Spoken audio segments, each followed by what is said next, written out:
एक मुलाजिम बड़ा ताबेदार था। मालिक ने खुश होकर उसकी तनख्वाह बढ़ा दी। ताबेदारी में कोई फर्क नहीं आया, लेकिन वो कुछ ज्यादा मशकूर भी नहीं हुआ। मालिक को बड़ा गुस्सा आया कि मैंने इसकी तनख्वाह बढ़ाई और ये है कि अच्छे से शुक्रिया भी अदा नहीं किया।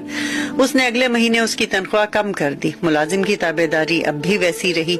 मालिक ने उसे बुलवा भेजा और कहा, बड़े अजीब इंसान हो, मैंने तुम्हारी तनख्वाह बढ़ाई फिर कम कर दी, तुम जूं के तू रहे, आखिर ये क्या माजरा है।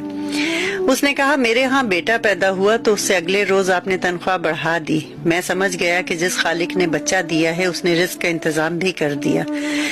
जिस रोज आपने तनख्वाह कम की उस रोज मेरी वालदा वफात पा गई। मैंने जान लिया कि वो अपना रिस्क अपने साथ ले गई हैं, सो तब भी खुदा का शुक्र अदा किया।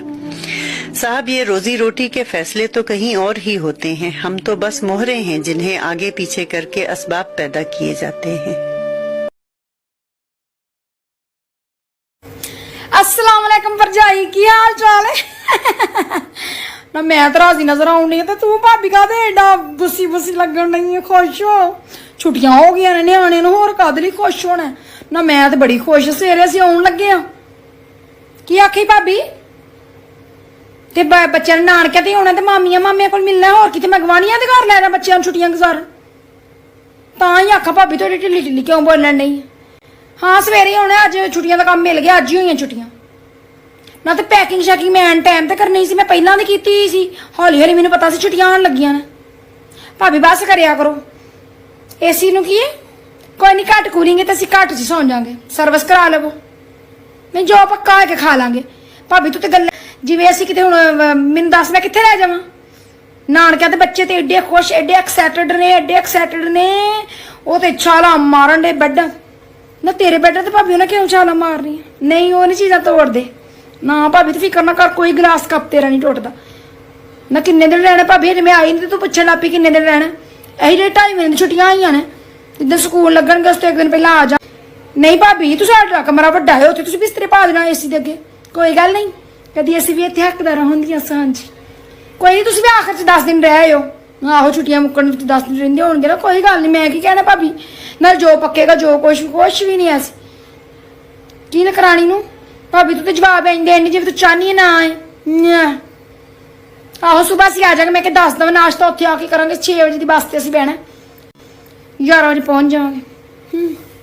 किड्डी कलंज दी पीड़ पई है। इंदियां भरजाइयां हुंदियां ने, बन्ना नानके ते बच्चे जाने ते कित्थे जाना, गवानियां दे घर लै जा या पछाड़े वाले दे घर लै जा।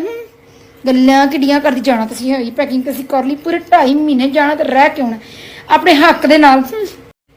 भाभी मैं अपने भरा दी इकलौती भैन आ, तुहानूं पता ही तुहाडी इकलौती नंद। ते भाई मेरे नाल बहुत प्यार करदा है। रात नूं ऑफिस च आउंदा, इन्ने समोसे पकौड़ियां चॉकलेटां होर की कुछ लैके आंदा, ते सुबह जान लगे मेरे साइड टेबल ते 500 रुपया रख के जांदा। बहुत प्यार करदा, जे कोई विच ना आ जावे ते नाले मैं उम्मीद करनी हूँ उन्हां दे प्यार च कोई कमी नहीं आएगी। आंदे ना बुढ़ियां तो बाद बदल जाते हैं।